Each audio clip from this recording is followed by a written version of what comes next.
everybody. We're going to wait the first minute just for everyone to arrive. But if you're here, please tell something in the comment. Where are you from? What's your name? Let's get to know each other before we're starting our content and SEO event of February. Waiting for your comments. I know sometimes it takes a few seconds until they arrive. In the meantime, I want to present some of the things that we're going to do today. It's going to be, I think, one of the most exciting events that we had until now in Mayple. So I'm super excited to really be here and talk about this content, about basically content and SEO today. I think the number one problem that we hear today from businesses is the cost, right? Paid advertising is just, increasing costs all across the board. I don't think there is one business saying, yeah, I was more effective with paid advertising this year than in the last couple of ones. And definitely, everyone knows content is important, but there is so much noise, so much content like everywhere. But I think there is still too little that do it in the right way and really make the most of it for their businesses, whether it be content on the website or other content that is being produced in order to draw more attention to your brand, basically. So we thought it would be the perfect timing to really get an elite bunch of experts to teach us everything about content and SEO today. So we have Pam Moore, or Pam Marketing Nuts. She will speak about what type of content should we invest in to really make an impact. We have Andy Crestodina, the Content King, is going to run live audits to the lucky 3 winners and maybe some more of you during this session. We'll have Tiffany DaSilva. She's a vetted Mayple expert. She's going to share all of her secrets of running successful SEO activity and really how to make it as a growth channel to your business. So stay with us until the end. We have some special offers and also some free gifts we're going to give to all of the attendees here. So stay tuned. So that's basically it. As you all know, each month we're going to run an event. Today we're going to speak about content and SEO. All throughout the year we'll have super interesting events you're all invited to. So thanks for jumping on this one, and we are going to move pretty quickly to Pam. Hi, Pam. Hello. Hold on, let me get my slides up. Hello, everybody. All right, I'm trying to get my screen one way. There we are. Yeah, great. Looking good. So excited to be here. Thank you. And let me go ahead and pull up my presentation.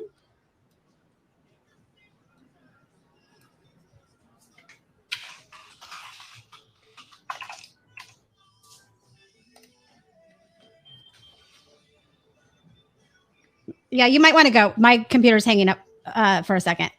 Yeah, no worries. Yeah. Well, just before we start, if you can, share in the comments or whatever, what exactly is each of you doing today? If you can also, feel free to share your URLs, your website addresses with us. Just, what's working for you with content today. Happy to get your comments here. And I'm back. Sorry.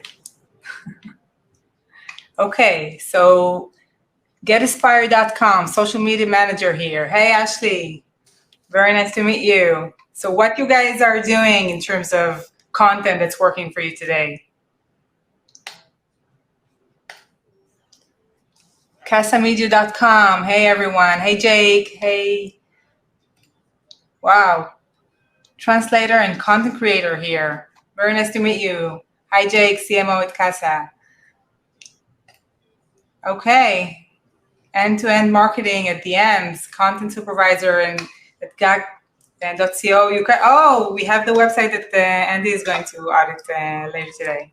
So super excited to see you all here. Since we're going to have pretty long time going through the audits, so maybe one of those URLs, besides the 3 that they already know they're going to be audited, are going to be audited during Andy's session. So feel free to really share your websites here with us.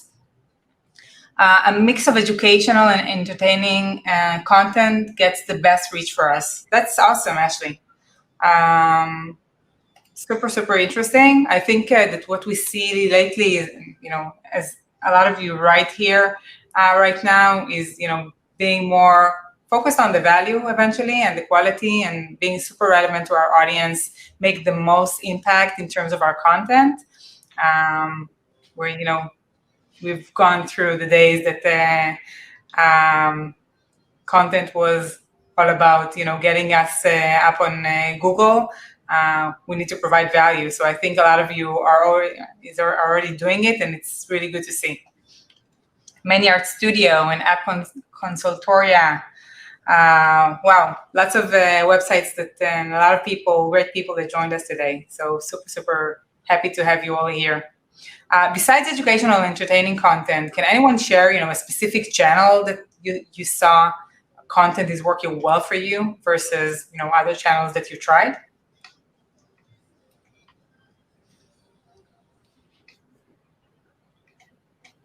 It takes a few minutes to load. I'll wait.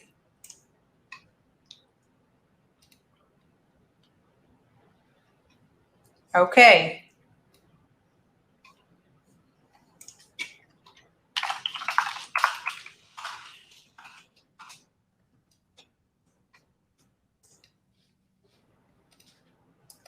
Okay, great. So thanks for all the insights, guys. Most successful content is our water saving calculator, which saves customers money on their energy bills. Oh, super interesting. Tools that give instant value sometimes really become power pages on websites, and it's really, really interesting and beautiful to see that. So thanks for sharing it as well. Okay, Pam. Hey, I'm going to share the screen with your presentation in a sec. Perfect. All right, awesome. And I'll shut my camera, but I'm still here. Okay. Yeah, and sorry about that. My computer was freaking out and sharing my screen. So today I'm going to talk about some trends that are happening that are really important for you to understand as you are creating content and understanding what's going on in the world, and not just from a digital perspective as far as the technology and making the algorithms work and optimizing your SEO and all those things.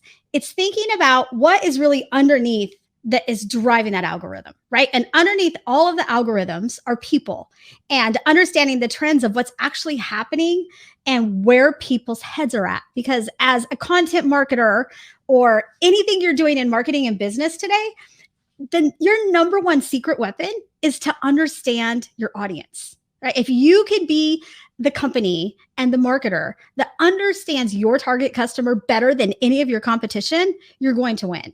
And so if you are new in your role, or you are wanting to get to the next level in your career or grow your business exponentially and add some zeros onto that annual revenue, the best thing you can do right now is really understand the algorithms from both a scientific as well as an art perspective. And so what I want to do is just dive into this, and then we're going to talk about the accelerated rate of digital change and how that is impacting business today, because it's incredible.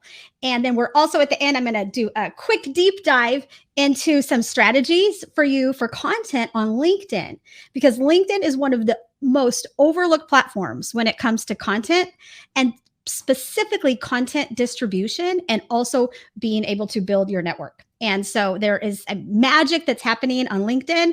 Those of us that are leveraging it know it's kind of one of those secrets that there are still many people that are, they think if I'm not looking for a job, I don't need to get there. And the thing I want to challenge you with is, if you are targeting any person who has a job or wants a job, and who most importantly has an income where they can buy your products or services, you need to be on LinkedIn. So let's go ahead and dive in. So number one thing is we all need to embrace the journey. And the only guarantee we have today on anything we're doing is change. And change is what is freaking people out today. So, put in the comments who can agree that maybe today, where the world is today, people are afraid. A lot of people are stuck in fear where they're not moving forward. I'd love to see in the comments if you all feel that way. There's a lot of marketers I'm seeing, they're just like, I don't know what to do. They're feeling overwhelmed. And so they're doing nothing. And so that's the thing. We have to be ready to embrace the journey and to just start moving. So we need to also be thinking about outcomes. So it's not what can Google do for me? What can Chat GPT do for me? What can all these platforms do for me? What can you do with it? Right? Because there's not a lack of technology for us to use. How are you going to leverage these technologies to achieve your intended outcome? Right? And when it comes to artificial intelligence, which there's a whole lot of conversations happening around that, marketers, a lot of marketers are worrying, okay, am I going to lose my job?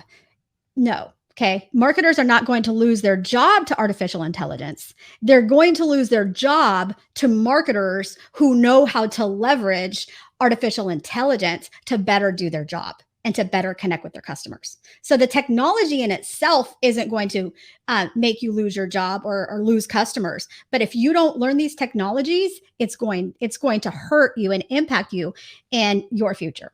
So it's this struggle we have, am I a robot or am I human? I'm supposed to be using both. And we're really at the point now where it's both. And it's funny because this slide I actually shared in India for a keynote speech right before COVID lockdown. And this was just really starting to happen kind of from a public perspective. And now, you look at this and this is kind of really where we are. So it's really about intent. So what is our intent in everything that we are doing? And why are we doing what we're doing? And the top 3 reasons that businesses fail when it comes to digital marketing is number 1, it's a lack of planning. Number 2, a lack of patience. Okay, so they just are not patient enough. And that happens all the time with SEO. And then number 3 is they're not aligned to audience needs. So how much data do you think that you contributed to the world today? So I'd love to see people put it in the comments. I'm not seeing the comments pop up. I don't know if they're not working or I might just not be seeing them all. Okay, I'll just keep going. So you contributed, let me tell you, on average, every human being generates 1.7 megabytes of data per second. Okay, so if you picked up your digital device today, here's my phone, first thing we're doing, I'm checking email, we're getting online, we're getting on whatever your favorite app or social platform is. If you're driving into work, you may be listening to a podcast on your way there. So you are generating 1.7 megabytes of data per second, even if you're just listening and engaging and watching content. 90% of the data in the world was created in the last 2 years. And our current output of data is 2.5 quintillion bytes a day. Okay, that's a lot of data. Combine that with the fact that the average human attention span is only 8 seconds. And this is why our human brain processes visuals 60,000 times faster than we decode text. So this is why visuals, as we know, are very critical to our success with content. And it needs to be now, it's not just visuals, but visuals that actually help you tell your story in a way that connects you with your audience and lets them know that you were the one that they need to be talking to and buying from. 71% of buyers prefer multi-channel interactions. So they're not going to just find you on one platform and buy from you on that platform, though that may happen. That's kind of the unicorn use case. More than likely, they're going to show up on 6 to 7 of your different platforms before they make a decision. So through all of this, the only guarantee that we really have is change, right? We all know things are going to change. And forget the Great Resignation. We've all heard so much about the Great Resignation. The Great Resignation is really focusing on the symptoms. It's not focusing on the cause. Okay, so the Great Resignation focuses on the impact to employers, not what's happening to employees. So what we are dealing with today is really what is happening to people and humanity. And these are the people you were trying to connect with online. This is why at the beginning I talked about fear.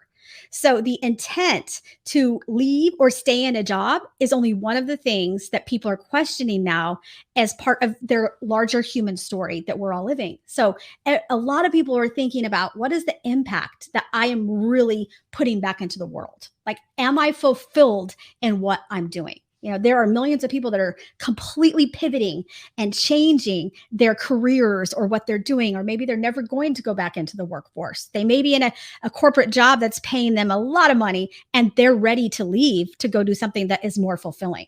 So with that, there's so much opportunity for us as business leaders to help these people, right? And what God, I don't know your faith, but what God just keeps telling me is free the people, help free the people.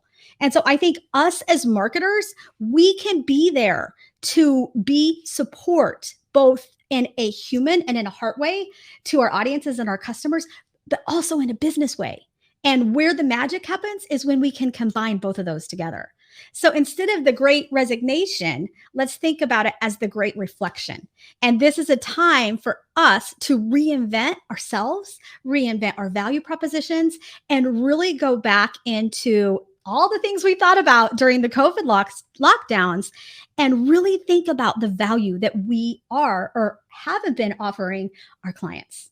And the thing that has really been on my mind is raving fans, right? So are you doing the work that you're doing every day? Are you creating raving fans so that your audience just wants to hold on to every single bite of information that you're putting out there?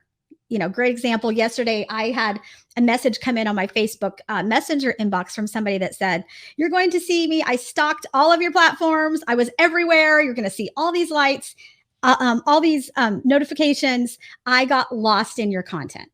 And that's what we want people to do. We want them, when they're going to 6 or 7 different platforms to check you out, we want them to almost get lost, to where they forget where they're at, because you have such a consistent brand, and that your story is consistent, and that you're engaging them, and that they want to be part of whatever it is that you're doing. They want to learn how you're doing what you're doing, and they want to do it too.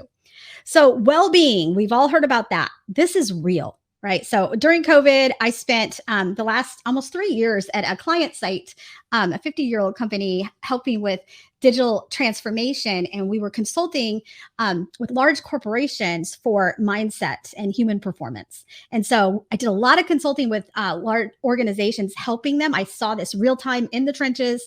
People are hurting. And so the people that you are trying to connect with, they're burnt out. I hit the wall. I was one of these people. I am just now starting to feel human again, and it's a good feeling. But even executives, the stat that got me here is the 69% of executives say that they are considering making a jump. Okay, that's just huge. And then 81% of people said they are improving their own equilibrium is more important right now than advancing their career. So that is huge. And why that matters to you from an SEO and a content perspective is people are not just all about money. Okay. People want to have impact. People want to connect with other people. They want to be fulfilled. They are in some deep thought about what is next for them.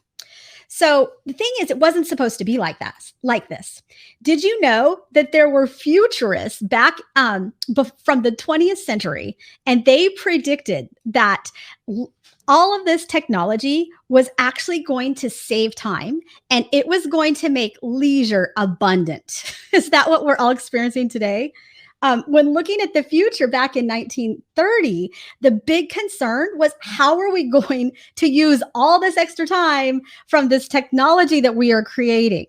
So for the first time, this is a quote from John Maynard Keynes. For the first time since his creation, man will be faced with his permanent problem, how to use his freedom from pressing economic cares, how to occupy the leisure which science and compound interest will have won for him, to live wisely and agreeably and well. Okay, that didn't happen. So you think about the technology. Rather than us being bored to death, our real challenge is we're trying to avoid anxiety attacks, psychotic breakdowns. I mean, these are things we're seeing online. I've seen all these things online in the last 48 hours. Heart attacks and strokes resulting from being accelerated to death. And this is technology.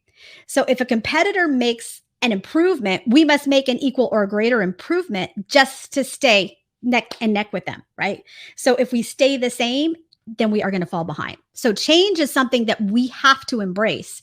And standing still is the fastest way of actually moving backwards in a rapidly changing world, right? So we have to keep moving. And this includes our content. So we need to keep up with that accelerated rate of change. Evolution, it's a double-edged sword. So innovation, as we innovate, it increases survival, right? The innovation also increases competition, which is reduced survival. And so when you think about artificial intelligence, this hits this last bullet 100%, because artificial intelligence, all of these tools can help us all with our content marketing, but it also increases competition, because now people that don't know anything about content or even a topic that they're writing about can use some of these tools and almost make it look like they are an expert, right? And particularly prior to when, the search engines and other tools are able to detect some of this artificially generated content. So, but if we learn how to leverage it, then we really can leverage it, combining that with human integration. That's where the magic is going to happen. So human plus these technologies is how you're going to get your marketing superpowers. And I guarantee that's going to happen. So when we talk about the rate of change, 20 years from now, the rate of change will be 4 times what it is today. So what does that mean? For someone who is about 40 years old today, when they're 60 in 2042, the rate of this change will be 4 times what it is now. So they will experience a year of change by today's standards in 3 months. And think about the change we're having right now. For someone who is 10 years old today, when they're 60, they will experience a year of change in 11 days. I mean, that just blows my mind. But the good news is enter humans, okay? So we are the ones that created this problem. We are also the ones that can fix this problem. So with humans, we shift from competing based on biology and competing based on ideas to cultures, strategies, and technology. And so we are going to be able to compete with our heart, with our soul, and how we help and really care about the humans on the other side of the screen that we are serving. So companies today we're competing for top talent.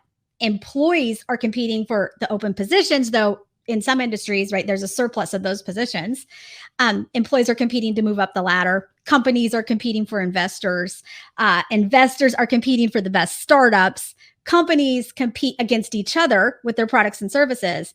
And then we have scientists who are competing against each other for everything, right? Awards, funding, publication, all of those good things. That we all are competing for attention. And so, attention plus action is really what the social currency is today. So when it comes to content and attention, these are some of the things that are going to drive attention. And it's emotion, it's being relevant, it's being personal, it's being visual, it's having a feeling, and when we all wake up every day, there are feelings that we have toward life, toward business, toward what we want to engage in. And it's the more that you can become part of that rhythm that is happening on whatever the platforms are that you are targeting, whether it's your blog, a podcast, whether it's a social network, you need to feel connected, like in a weird way, with these networks. And I think it's really, I've always believed in quality over quantity. And I really believe that right now, because you do not need to be everywhere if you do not have the budget or the time or the resources to do it. It is much better that you focus on some right areas where you know that your audience is, and you know where that you can be relevant with your audience on that platform. They're going to want to engage with your content as long as it's serving their needs on that platform, because the relevancy is going to build trust and earn their attention. And so even if they find you on one of these platforms and you earn their trust through whatever it is you're posting, they're going to go to that next platform. Remember, it's like 6 to 7 platforms they're going to be before they make that buying decision. So wherever they land, you want them to have a good experience, so they go to the next thing. If it's a blog that you're focused on SEO, providing content at the top of that funnel of awareness so they get to your blog is absolutely critical. because that's also going to help your SEO, because people are going to be then going to your blog, listening to your podcast, and staying on your site, sharing it with their friends, and hopefully clicking on that contact form to buy from you. So, people are tired of all the spam. We're tired of the ads. We're tired of landing pages that promise one thing and don't deliver anything. And we're tired of trusting brands that have let us down, right? We're tired of not having control, and overall just people are valuing their time even more than they've done in the past. So time is our most valuable asset. So when you're thinking about your content, you really need to be thinking about your branding strategy. And I'm going to have a new course that I'll be launching here in the next 60 days that will be focused on helping anyone brand. And even if you can barely spell brand, I'm going to help you get there. So you need to be thinking about your personal and your business brand. So you have a personal brand regardless if you have consciously designed it or not. And your brand is made up of perceptions of how everything you're doing online. If you're liking things, if you're engaging in things, what are you talking about politics? What are you showing up? What is your physiology when you're showing up every day? Are you positive? Are you negative? What is the energy that you're bringing to your content? What is the energy that you're bringing even to a post that you're doing on Facebook or LinkedIn or Twitter or Instagram or TikTok? That energy needs to be attracting people to you. So when they walk away, they remember you, and they have a positive mindset and feeling toward what you are offering and how you are helping them. Was it? Okay, I was just looking at the comments. I was hoping you could see everything. So, but it's how you show up is going to determine how people react to you. You want, my whole focus and moving forward is I am the energy, right? When I walk into a room, I am the energy, whether that's digital, whether that is a physical room. I want to be the energy that other people can take from me and to help it light up their life and their content and their business. Right? I'm there to serve that to you and to serve that to them. And people at the core, they really just want some simple information. I think as marketers, we tend to just overcomplicate these things, and we need to just go back to basics and say, what are the basic things that my customer needs? It's not rocket science, right? You don't need to waste the next 60 days focused on your content plan. You need to get out there in the next 24 hours and post some content that your audience can use today, because they don't have 60 days to wait for you. If you don't do that, put the content out there today, they're going to go find somebody else that is doing it. Okay. And so you don't have to wait till your blog's done. You don't have to wait till you launch your podcast. You need to get out there and get to work today. And you will be ahead of all the people that are sitting there frozen. Right. So I'm going to skip now, and we're going to go, only because this is a shorter presentation. We are going to go and dive into just a few slides that I have on LinkedIn. And this is going to help you optimize your content for LinkedIn, and then we'll be finished. So I want to show this slide. So I do a lot of influencer marketing for brands and myself. And then I also we help brands with influencer marketing programs. And really, the word influencer marketing is so much broader than that. But the point I want to get here for you is that you may have a platform, whatever that looks like, okay, an integrated platform. Marketing today is still all about marketing 101, marketing integration. We have a platform. And just because we have a blog, just because we have a LinkedIn page and we have TikTok and we have Instagram, it doesn't mean that our target audience on the right side of the screen even knows that exists. And so you could go launch the best content possible, and unless your audience knows that it's there, it's pretty much all for nothing. And particularly with everything I've shared with you so far, people are overwhelmed with the amount of data that exists and the amount of content there is for us to consume. So this is where influencer marketing comes in. And these don't have to be, the famous celebrities. These can be people that actually have a micro audience, but it's your audience. It's the same audience you want to reach. And so when we tap into the power of what I call the OPC, so it's other people's content and other people's community. not to be confused with OPP. You know me, if you know that song. So when we tap into the OPC, it enables us to get to our target audience a lot faster. And so where we want to focus first is those VIP friends and family that we have. Those people that like your content, they love you. They may have been in your network for years or even decades. Those are your VIP friends and family. Those are your employees, people that they know and love you, and they're probably going to like your content no matter what you put out there. And when you put out amazing things, they'll like it even more. And then we have like our next level, which is the tier 1 and tier 2. So these are people we want to reach, or maybe we kind of have that kind of relationship with. And so you want to know who these people are. And your homework, I recommend, is that you make a list of these people. So make a list of your VIP tribes, and then make a list of the tier 1 and the tier 2. And you'll be surprised once you implement a strategy like this, how quickly even the tier 1 can come to fruition and be a reality for you. So these are people you want to connect with. What's your dream blog that you would like to show up on? Russell Brunson, who owns ClickFunnels, who I love, he always talks about the Dream 100, right? So make your Dream 100 list of that, your top 100 brands or people that you would like to engage with, that you want. I always say, it's your network is your net worth. And so it's important who knows you, even more so than who you know. And when I was first building my business as an entrepreneur 10 years ago, that was a KPI, key performance indicator, that I really focused on. It was who knew me. And it wasn't just because I was the loudest. I wanted to provide the most value. And that in the early days is very much how I got written up in a lot of blog posts, and other people talked about what I was doing on their content. So LinkedIn is one of the best platforms. That's why I'm talking about this, for you to connect with these type of people. So if your audience is there, then for you to be able to connect with tier 1 and tier 2 industry influencers and media, you can do that on LinkedIn, even if your target audience is not 100% on LinkedIn all the time.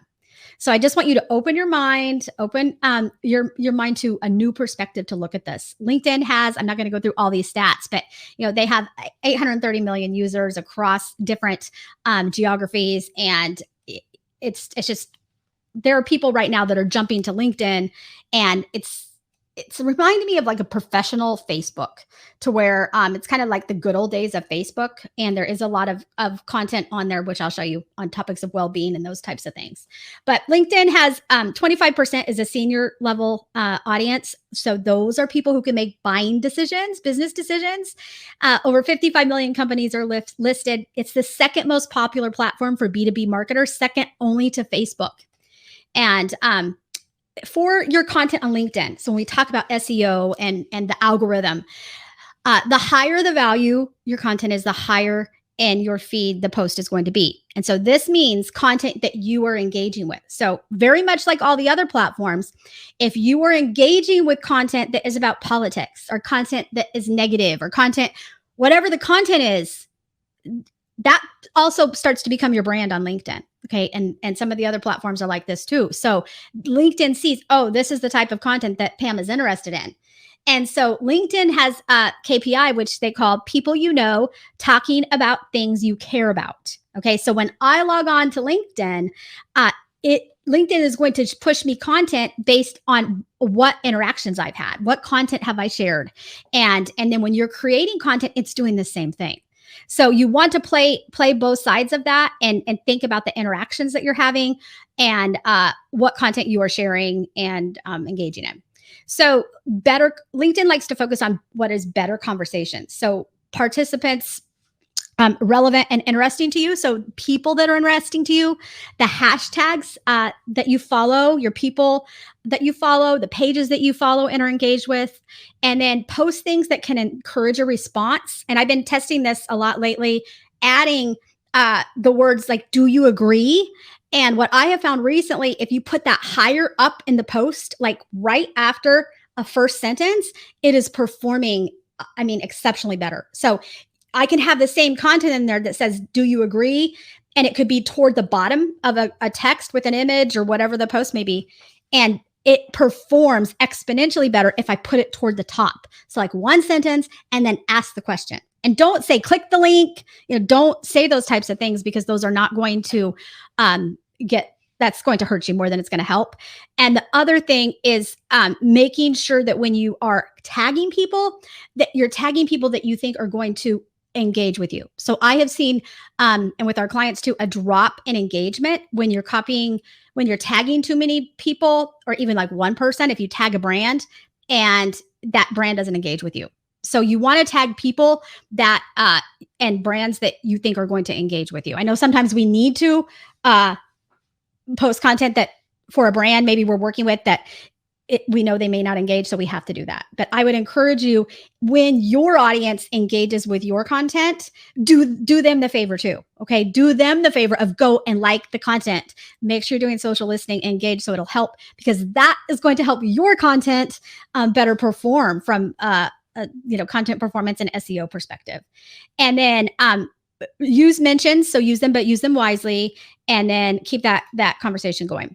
And then LinkedIn is all about niche content. So go deep on topics. So if you're using hashtags, and LinkedIn has flipped back and forth a couple times on this. Right now they're saying between 3 and 10. And for a while it was less. I was using 3 to 5. And I've actually kicked that up recently. And I am definitely seeing an improvement. And by the way, I have right now almost 350,000 followers on LinkedIn.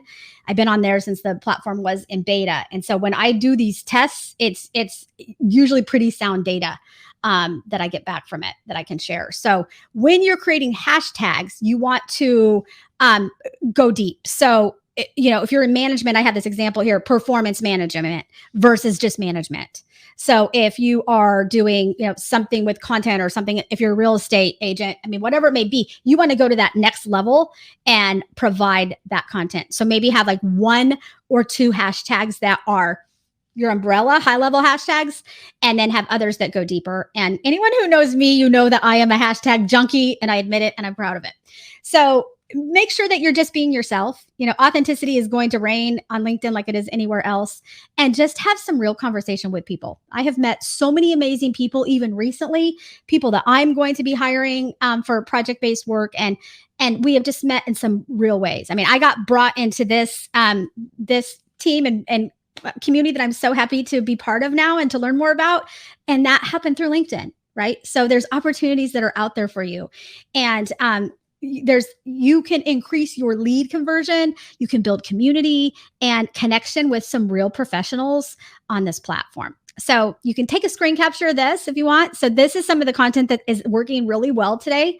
And this is why I included the conversation on well-being and workplace and culture, virtual work, because I want you to understand how important it is to humanity today. These are the things they're thinking about. These are the things that executives are waking up and thinking, okay, my people need to go into the office today. How long are they going to be there? Like I just talked to a CEO of a company that, they have a back in office policy now, and people are showing up. It's only like 1 or 2 days a week, but they're only there like 4 hours. Okay. And because nobody wants to be there. That's where people's heads are right now. So if you talk about these topics, it's going to light up. Tech and innovation, right? On LinkedIn, everybody's talking about AI, even though AI, every platform we use today has AI on it, right? LinkedIn has AI, Facebook, TikTok. We've all been using artificial intelligence for a long time. A lot of people just don't know that. And then anything that you see listed here, the human, anything about leadership is very popular on LinkedIn, leading teams, telling stories about good and bad, ugly things that have happened to you. If you do post something negative, just make sure you follow that up with a few. You post one thing negative, I recommend posting 3 to 5 positive things after that. Positivity is working, but getting real. I think don't be afraid on LinkedIn. It's becoming a platform that you can be real. And you can share your heart, share your soul, and you're going to connect with people. And then quotes, right? So quotes are still working. Monday motivation, all of those things that have worked for us on all the other platforms, they're working on LinkedIn really well. And you can even post a selfie. I would say you can post a picture of yourself like once a week, something that you're doing, something, I posted some at the gym. I posted all kinds of things as an entrepreneur in my bare feet. It's all about OPC, baby. So other people's content, other people's community. So you're going to reap what you sow. You will reap what you socially sow. So any of these platforms with content, invest now to harvest tomorrow. So inspiration, ideation, focused on community, think integration, right? This hasn't changed for decades. Integrated platform that is going to support your business, not just your content, right? So there you have it. And then you can take a screen capture of this. I have a few things you can download. I didn't have time today to talk about it, but knowing your audience and your buyer personas is absolutely critical. And so I have an audience priority worksheet that you can check out that's free that'll help you get there. I have a content calendar that I publish every year. This one goes all the way through 2023. And then I have a buyer persona boot camp that you can check out. It's a 5-day, like an hour a day, that will help you really refine your buyer personas so that you can make sure you're connecting with the right audience. And then we have some exciting things launching. So I hope that this was information was valuable. Wow, thank you so much, Pam. I think, everyone here took you very much seriously and started sharing their LinkedIn profiles to start connecting with everyone. So thank you for that. And so many insights. I'm sure, everyone here learned a lot. We saw some great comments here as well. So thank you so much. Sure. Yeah. It's crazy. It's a platform that so many people, they overlook. And it is, and you don't even need to have that many followers. That's why I put up the slide with the influencer marketing. You can connect with me. I mean, you can connect with people at the top brands that you want to connect with. And so that door is open if you are doing it, ethically. So. Yeah, for sure. And I love selfies on LinkedIn. It's amazing. Amazing. I agree. Thank you so much. Sure. And here we're, and again, great content from Pam. Thank you so much. And we're moving to Andy. I'm not sure if everyone here got all the emails around the event. I sent a lot of them, so sorry, apologize in advance. But some of the emails were about, submitting your website. So Andy will be able to go over them, audit them, and give you his advice. And it's super, super valuable. So it's going to be worth it. So we have 3 websites today that were kind of, so we have gak.co.uk.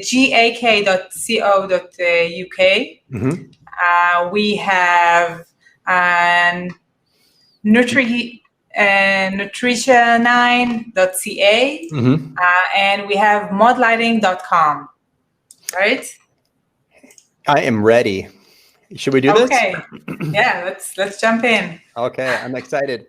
I love this format. I give a lot of presentations and I have a lot of decks with a lot of slides, and I'm not going to use any of them because we're going to do this live. I have looked at these closely and I have a bunch of tabs queued up, so I'm going to go through those. But just very briefly, I'm one of the co-founders of a company here in Chicago called Orbit Media Studios. We're a web design and website optimization business that has been around since April of 2001. So this is year 22 for me. And in that time, I've been part of the planning process for, I'm not exaggerating, maybe 800 to 1,000 websites. A lot. All day, every day, I am in and out of research from clients, in and out of Google Analytics for clients, in and out of design meetings and presentation meetings. So I'm happy to share one perspective, mostly based on best practices in my own experience for these 3 sites. Thank you each for volunteering. It takes some guts, but this won't hurt a bit. And I'm going to make sure that all of the things, or hopefully many of the things that I say, are relevant to all of us and that anyone can get value from this. So I'm sharing screen. Entire screen, second screen, share. Rock Effect, can you see this? I'm going to assume that this is all working. Looks like it's working. Yeah, it's working well. Good. I'm going to change the order to go from NutriCanine all the way up to GAK. And there's some logic to that, but I just want to start here because it makes some fundamental recommendations. So this is the NutriCanine.ca website. This is a Canadian dog food company. And we begin our experience on this website with a pop-up window that says, NutriCanine unlock 50% off your starter box. So this sort of assumes that the visitor already knows what the offer is, because the offer is not specific in this. It's just a price promotion. It's an amazing price promotion. That's a big number. but this is going to work best maybe for people who've been here before or are already familiar with the brand. So I'm going to close that now and just start from the top and take a close look here. There's also a promotion at the very top of the page. That's cool. But if you look at this from the perspective of a brand new visitor who's not very informed at all, perhaps a visitor from search or someone who's referred to this website, or from the perspective of the search algorithm like Googlebot trying to understand this page. The headline says, "Better food, better life." The subhead says, we make mealtime healthy, simple, and delicious. You have the opportunity to get started. We have real fresh food, personalized meals delivered to your door. What I don't see, except in the background of this image, is a dog. This actually doesn't say dog food. The word dogs is down here in this small text. Now, this is not that uncommon, and it's not necessarily even a major problem. I think it's an opportunity. But remember, the first question of every visitor to every web page is, am I in the right place? And that's why descriptive navigation labels, we don't have them here. Descriptive and specific headers, we don't have them here, are very helpful for visitors because it tells them at a glance, split second, I'm in the right place. It's also good for your search rankings because you're not missing a keyword opportunity. So that's my first thought for this, is to be more explicit about the fact that this is dog food. Just put the word dog right here, or, there's lots of places where this could mention dog food. A little bit of a legibility issue. Probably my screen is just really wide. Maybe no one's seeing it like that. I'm not sure. Screening back the hero area might help a little bit. And then we get down here. Now it's more specific. The word dog food appears. This is not just dog food, by the way. This is a special differentiated offer. This is fresh dog food, and it's fresh dog food on a subscription delivery basis. This is people who care deeply about their dog and want the convenience of having something brought to them. Sounds like a great offer, by the way. Okay, so the CTAs. Now, I'm going to do content in a minute, but I want to start with just the more valuable visitor who has commercial intent. When you're thinking about SEO, just always keep in mind intent. Every keyword is intent. Every visitor has a need or a desire. They just typed it onto a keyboard. That's why search is special. Social's kind of chaotic. People are tapping on things. People don't go to social media mostly with a plan to get something done. Search, very special. People type what they want on a keyboard. They have a plan. They need something. They have information needs. So this visitor, presumably is interested here in dog food. They have strong intent. I'm going to focus on the strong intent visitor, and then we'll get into kind of the content marketing, right? I'm going to do conversion optimization before I go do content marketing, because if I can build a better mousetrap before I add cheese, I'll get better results forever after. Okay, get started. So I'm going to look at this from the conversion, just straight blood sport, very high competition. How do I convert this visitor as fast as possible? Get started, makes sense, get started. I went through the process of getting started. And as I did, I got to sort of after maybe many steps, right? This is like 10 steps in. I put in my dog's name. I put in my dog's age, the breed. It's a very cool process. And this is a process that the person must follow if they're going to spend money. So there's a conversion optimizer would call this a high degree of friction. I have to go through 10 or 15 steps here before I can even get out my wallet and pay you. I'm trying to sign up. So it's really it's emphasizing the personalized nature of the product. Totally get it. It'd be nice. I would experiment with a lower friction path to just add to cart, sign up. This person may be very transactional in the moment, may be ready to go. But anyway, I get to this point and now I have to enter my email address. This is really, it felt like I went through that entire process to find out not what, but how much my dog should be eating. So this is something that is worth measuring, worth experimenting with, worth reducing friction or getting rid of kind of this big speed bump. And if there's a way to just let the person jump in fast, you actually can jump in fast to understand the product, but the product is actually under a label called recipes. I assumed when I saw that was a content marketing program, that you are going to be sending recipes to people. Is this are you going to tell me how to make my own dog food? Actually, this is the products. These are the product pages: chicken, turkey, beef, and lamb. Cool. A different label there might be more successful. But when we do land on this page, take a minute. This is a product, and it has two kind of accordion sliders here, expandable content areas.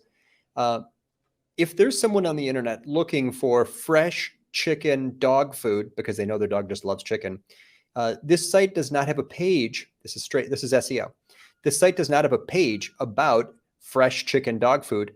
Chicken is on this page. It's called a recipe, and it's not its own page. It's on a page called recipes. Google does not rank websites, and Google has never ranked a website. Google only ranks web pages, and the URL is the unit of currency on the internet. So anytime that you're not ranking for something, just ask yourself, this is really fundamental and maybe helpful to anyone here, just keeping this in mind. Here's a mindset for the SEO. If you want to rank for something, ask first, what is the most relevant URL on my website for that topic? What is the most relevant URL on my website for that topic? Fresh chicken dog food. This site will never rank for fresh chicken dog food because there's no page about fresh chicken dog food or beef or turkey, whatever the case. I actually can see your rankings using your competitive analysis tool.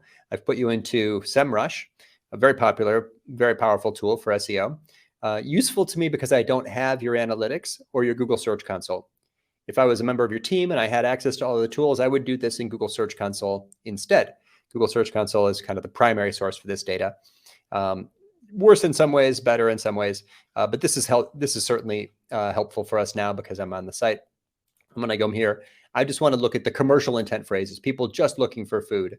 Actually, if I remove that filter, you can see that there's a lot of interesting, people are looking for dog parks in Toronto and, certain types of dogs and health issues, or huskies hunting dogs. These are all information intent queries. This is the intent thing I was talking about. SEMrush actually tries to tag these for us. But I want to find just the commercial intent queries. If I've got 1 hour to do marketing this month, I'm going to totally focus on the bottom of the funnel and the commercial intent keywords like the food related phrases, right? Someone searching for dog food is a million times more in my research, 50 times more likely to buy something than someone who searches for an information intent query. The conversion rate from visitor to purchaser or visitor to lead is 50x when the visitor lands on a page that's about the product or service instead of a page that's about a blog post answering questions. Okay, now there are only 207 food-related phrases and only 2 for which this website, or 3 for which this website ranks on page 1 of Google. Fresh dog food delivery Canada. You're winning for that, and I love it, and I want that to work harder for you and for you to get many more of those. It's simply a matter of better indicating relevance on the homepage here, for example, for the phrase fresh dog food or fresh dog food delivery. Now I'm going to use, I'll do it manually first, and then I'll do it with a tool. I'm gonna go search Google for fresh dog food and see what Google believes good pages have on the topic of fresh dog food. Okay, as I scroll down here, I see, whoa, it's a valuable phrase. Here's 4 ads. Scrolling down, this is the #1 page. They've got some site links. Meals. Wait, meals is highlighted or bolded. I didn't search for meals. Why is meals bolded? Because it's a semantically related phrase. Does this page include the word meals? It should, right? Do Control F and search for yourself, because that's a semantically related phrase, and Google is about semantic SEO. We should be using all the semantically related phrases to our primary key phrase, fresh dog food, if we expect to rank. Scrolling down, I'll see some questions and answers. Am I answering these questions on the page? Some of them, of course, aren't relevant, but many of them might be. I can make Google believes that great pages on this topic include answers to these questions. Must be, right? We know. Scrolling down, you can see that there's other, what these pages talk about. You can imagine there's maybe an influencer play here. We just heard Pam talk about influencers. If you want to be included on these roundups that rank for this phrase, you need to make friends with the editors who made those roundups. That's a networking, yes, that's SEO, but it's also networking with people who write content for these other high authority websites. So anyway, this is a manual way to better understand what's relevant for this phrase. Delivery, brands, these are all semantically relevant phrases. Subscription, fresh dog food subscription, that's our perfect phrase. Didn't see it on the list, fresh dog food subscription, but that would be definitely a high value phrase for us. So there are tools. I'm going to show you now a tool for finding all of the semantically related phrases for a given topic. This one's called Market Muse. I know of at least 3. This is the one that I use all the time. 2-3 times a week I use this tool. Every article I write, I use this tool. I'm comparing your page against the other pages that rank for this phrase and there's the phrase. So think of it this way. Every key phrase is a competition. Every page is a competitor. Is this a good competitor for that phrase? Well, what it says is the average page that ranks for this phrase used the term pet food between 3 and 10 times. Our page did not mention pet food. The average page that ranks for this phrase uses the word ingredient a time or two. We didn't mention the word ingredient. We didn't say fresh dog food delivery as a combined bonded key phrase, or food delivery, or any of these other phrases, right? Fresh pet food, brown rice, picky eater, all of these different things. So these are simply by updating this page to include the semantically related phrases. I have extreme confidence that this page will perform better, like by Monday. That's the game. Does it cost a lot? Nope. Is it expensive, time consuming, difficult? Nope, nope, nope. It's just, is it spam? Nope. It's just indicating relevance. That's SEO. Did you make the best page on the topic of fresh dog food delivery, fresh dog food subscription? We can't say yes to that because this page really doesn't even hardly mention dog food. It's not a keyword focused page whatsoever. One last thought about this site relevant to conversion. There's strong evidence. Every web page is a combination of answers and evidence. That's basically what a page is. Answers, evidence, and call to action. That's the those are the 3 elements, the primary ingredients, kind of a pun, for a high performing page. The answers are what the visitor came to find. You might also inject some answers that they weren't expecting. That's helpful too. And then those answers should be supported with evidence. This site kind of puts the FAQs over here. I would try to inject these into their field of vision on that previous page if possible. FAQ is a very vague navigation label. You could also add a heat mapping tool to this to see which of these in fact gets expanded. If any of these are not ever getting expanded, then they are not frequently asked questions. Hotjar or any heat mapping tool will show you which of these gets expanded. But this page, just go back, look at this page. Do we have evidence to support the answers? 5 stars, yes, that's evidence. But there is no other evidence on this page until we get down here to this as featured in. That's evidence, right? Third-party endorsements, it's visual. I would move that up to the top. As seen in should maybe be higher up. You could probably only 1 in 4 people, maybe 1 in 4 people ever get down this far on the page. And then these are also sort of hidden. Why not stack them? No one's going to click through this slider. Again, a Hotjar heat map would show you if anyone's clicking to proceed to see the next one. Not that likely that people are clicking to see the next one. Also, thousands think we're possum doesn't really say that much. If you instead pull out, first of all, I'd put quotes around these because quotes are the most powerful key on your keyboard. It turns that content into testimony, right? It's like a third-party endorsement as soon as it has quotes around it. So instead, I would actually come in here and pull out some of the juiciest, another pun, more playful and cleans her bowl within a few minutes. More playful and cleans her bowl within a few minutes. That's maybe some of the most compelling text on this entire page. It's also the hardest to find, smallest, deepest down, and not even on the first slide. More playful, cleans her bowl within a few minutes. Put that in quotes, put it high on the page, put it way up here, right? So something, make the visual, make that more prominent. That was fun. I'm going to keep going. Rocket Pet, I'm not going to stop. No, that's awesome. Yeah, people ask what's the name of the product of the platform. Market Muse, is it? Market Muse. Yeah, marketmuse.com. I think it's one of those $100 a month tools. It's the one I use. There's lots of others. It looks great. Yeah, it's an on-page. It does many things, actually. It's like an AI tool that will write an outline for an article for you if you really want it to. I've never used it for that. I'm showing you simply the feature for which it's most popular, which is optimize. It's comparing the keyword frequency of your page to the other pages that rank for the phrase and making recommendations. It actually gives a content score. It says we should have a 49. We have a 24. It's doing the word count. Our page is about half as long as the other pages that rank. So yeah, it's very fun and prescriptive. Honestly, you have a tool like this, you can delegate this up, stuff like that. Yeah, no, I agree. And Jesse here just mentioned how many great nuggets you're sharing here. So I agree. People are enjoying it. Good. I'm ready to move on to mod lighting, and I'm going to try to go quickly. We've got 30 minutes here left before Tiffany. Okay, this is a high-end lighting company, which is I'm kind of the target audience. I love this stuff. I'm very much into design and beauty and functional design. Web is functional design. Lights are functional design. I love many, many things about this website. Now, one of the things that I think about though when I look at this is really it's a product-based thing, and we need above the fold here, we're really only seeing one product. That's maybe okay. The visitor may be invited to scroll deeper. It's irresistible to do a big hero image on a page like this, and I get it. But if you look at some of the competitors, you'll find that they're doing the same thing, but they have a greater number of total products overall.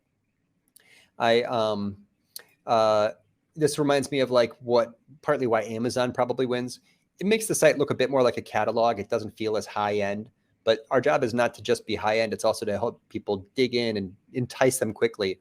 So the number of products here, 1, 7, 9, 10, 11, 12, 13, 14, 15 images total. These guys have maybe twice that many when you go all the way down. There's a lot more here. And by the way, Google is playing the same game. Look at how visual the search results are for some of these categories. Droplet chandelier. I chose this phrase because this is a phrase for which this site actually ranks according to MarketMuse. You rank number 3, or not, SEMrush. But what a competition. Ranking number 3 for this phrase, you've got 8 ads, followed by 20 pictures, followed by a bunch of products, right? We're down here on the products. And then Amazon, Wayfair, and mod lighting. This is one of your top performing key phrases, but it is a very difficult context for rankings because the click-through rates will be low because it's one of those terms that when people, Google's concluded that people want to look at stuff. So this is one of those search engine results pages that sort of look like a little magazine. It's relevant in that I suggest we do something to show more products on this page. Maybe just make it a taller page, keep going deeper, just make this feel like a product category page. It might be even better results. Your pictures, by the way, are stunning, and I love them very, very much. Look at that moon product. That is like kind of a reasonable price for like a amazing bit of science on your wall. Okay, now, what happens when people land on this page? What are you looking for today? That's a generic question for that would work on any website. Specificity correlates with click-through rates. So anytime that you miss an opportunity to be specific, what kind of lighting are you looking for today is more helpful. Also, luxury meets contemporary, generic to millions of websites. That could be a car website, that could be a boat website, that could be millions of things. Get inspired and elevate your home. Again, missed keyword opportunities and a missed opportunity to tell the visitor that they're on a lighting website. Shop All Lights is here, but other than that, the word lighting doesn't appear above the fold anywhere. If you were Google, you wouldn't say this is obviously a lighting website. Where's the word lighting? It's only in that tiny text. Most popular what? Most popular lights, most popular fixtures, most popular lighting fixtures. So just scan down any of your pages and ask yourself, did you miss any keyword opportunities? Are your subheads specific and descriptive? This is actually a very interesting hypothesis, and I consider every marketing idea in the universe to be a hypothesis. And the answers of if it was effective or not are visible in your analytics. So if this is a hypothesis, is this how people want to navigate? It might be successful. All lights by style, by room, by type. That's actually sort of done on other sites. Featured categories. I think that there's some that have a more visual way to do that. In fact, this site has more visual ways to do that, but by style. And then the little drop down. This is a very hard-working widget. It's very, so what are people really doing from this website? You can go from this page to dozens of other pages. There is a report in analytics that will show you where people are going from where. I'm going to go to the all page. Thank you for sharing analytics. It makes everything we're doing more effective. Everything I'm saying was best practices until now. I'm actually using first-party data. So if I go to behavior, site content, all pages, go to your home page, which is a high-performing page, clearly that people are interacting with this content, and then switch to the navigation summary, I can tell where people go from where. These are the most common clicks from the homepage. Very powerful report. It measures the performance of your navigation. And just using this will help you understand if there's some big things that never get clicked, little things that get clicked a lot, ideas for optimizing your website's navigation. So you can see that people are really going to all modern light fixtures by a lot. The Halen product is number 2, and so on down the page. So it looks like that there's a lot of things in this that are really not very commonly engaged with. Style doesn't seem to be one of the top ways in which people engage with this website content. But while I'm in this analytics, I've got another insight potentially. What should we put here? Anybody here managing an e-commerce website? Here's a quick idea. This is like a retailing thing, right? You're merchandising in a physical space. What do you put at the front of the store? What do you put on the end cap of the aisle? What do you put on the checkout, in the checkout lane, right? The things that people are most enticed by. What are people most enticed by? That answer is in your analytics. So all I have to do is go to the back to the all pages report, and I'm switched away from the navigation summary to explore. And they've done a lovely job of setting up analytics correctly here. So actually I can see the page value, the correlation between visits to that page and money. So when we look at the like which of the products, for example, are the most likely to trigger the transaction, I want to see just products. Go to /product, go to the products, and you'll see some have 10x the ability to convert visitors into leads. There's a lot of visual noise here, and this is sort of frustrating for the analyst because all the query parameters are showing up. If you want to, and there's only 5 months left on Google Analytics Universal, so you could actually skip this for now. But in view settings, you can just exclude those query parameters, put in variant and all those other things, currency, KW, keyword, whatever, all those things. If you just put those in this box and click save, then it'll merge all these into one URL. I'm going to remove them now using an advanced filter. That would be the page, exclude pages that contain, let's say, variant. Now I'll see just the product pages. Now when we look at the product pages, look, here's the performance, the page value of the product pages, the likelihood that a visit to that page turns into money. And look, they vary a lot, right? From $8.09 to $23. Switch to the comparison view and choose as your metric page value. And you'll see this page is 13 million% more valuable to the typical visitor than the average page. I'm looking at products, so of course these are all going to be outliers. But when you go down this, you might conclude like, okay, this is exactly how to prioritize which of my products to promote on the homepage. Those are the pages where if they get clicked, that visitor is most likely to take action. So all I'm suggesting is using data, maybe you're already doing this, using data to inform decisions about how to prioritize promotions, about how to surface things earlier in the visitor's experience, about how to sort, the structure of a product category page. Anytime that you have the ability to promote something like this, look at this homepage, this featured area. Oh, which by the way, now that I'm looking at it, what if I want that light? There's not a call to action for that light. I think I saw it again down here. It's called the Janet. So cool. It's beautiful, beautiful design. But I'm just realizing just now that the hero area here is not even an offer for a product. It's just sort of an example of an image, an example of a product. Okay. That's what else did I have for this? That was the there's a little bit of this is a site that relies very, very heavily on paid. 81% of the traffic is coming from paid, and it's a high performing channel. But we would love to see more organic search relevance, to see what's performing in search. If you combine something like Market Muse that shows you how to edit a page to make it more relevant with a tool like SEMrush or Search Console to show you the phrases for which you almost rank high, I'm going to say this slowly because it's so effective. You can prioritize SEO edits by focusing on the phrases for which you almost rank high. You're just below a tipping point, or look at search results. You're right below the product carousel, or you're almost on page 1, or you're just below the fold. There's tipping points all over inside of Google search results pages. I'm going to look at just the phrases for which this site ranks between 4 and 10.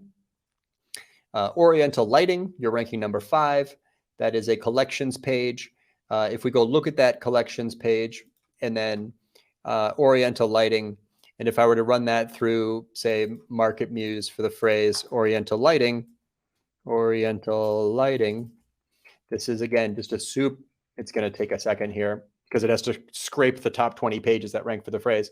But it's going to come back with a bunch of phrases, which maybe we didn't even include on the page, or we included, but it was broken up, or the page was very light and thin content with low word count, or the page just sort of failed to include some of the semantically relevant phrases. So this is a way to prioritize what phrases and pages to work on. This is a way to see exactly how to improve the relevance of that page against that phrase. The goal being, of course, in the long run, to decouple our fate from paid search and to continue to improve organic performance, which in this site is really like only a couple of percent of the total visitors. But by the way, which of the visitors from which traffic source are most likely to take action? In other words, the e-commerce conversion rate. Organic search is number one. Organic search is, what is that? Almost 6 times as likely to convert the visitor into a lead. They spend 3 times as many seconds on the page. They have a lower bounce rate. The organic visitor is a more valuable visitor to you anyway. So not only is improving this helping you, hopefully eventually reduce budgets for paid, but it's actually attracting a visitor who is far, far more engaged. I'm going to do one report just briefly to show you how to see better how this is working. If I go to site content landing pages, I'm going to show you how to do an SEO report in analytics. Site content landing pages, and then add a segment to see just the organic visitors. And then remove all visitors. These are, you didn't grant me access to Google Analytics 4, but if I could do this all in GA4, it would just be slower. I love GA4, actually. I'm into it. I'm enjoying it. I figured it. I feel like I cracked the code. I published a huge article today on how to do a content audit in GA4. Maybe we can share that later. But this is what we've got for now, and it's not until July 1st that this version of analytics stops accruing new data. Okay, organic traffic landing page, that's an SEO report. I know that there's seasonality in this date range, but let me just compare to the previous period.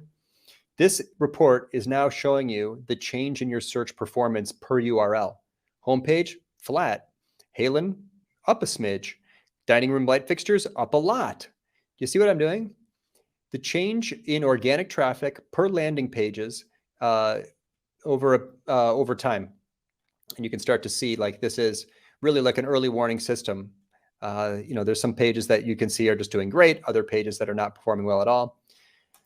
Okay, we've been like a cooking show. I'm going to pop this report out of the oven. It's been baking here in the background, and you can see the top pages on the internet that are ranked for Oriental lighting include the phrases table lamp and floor lamp.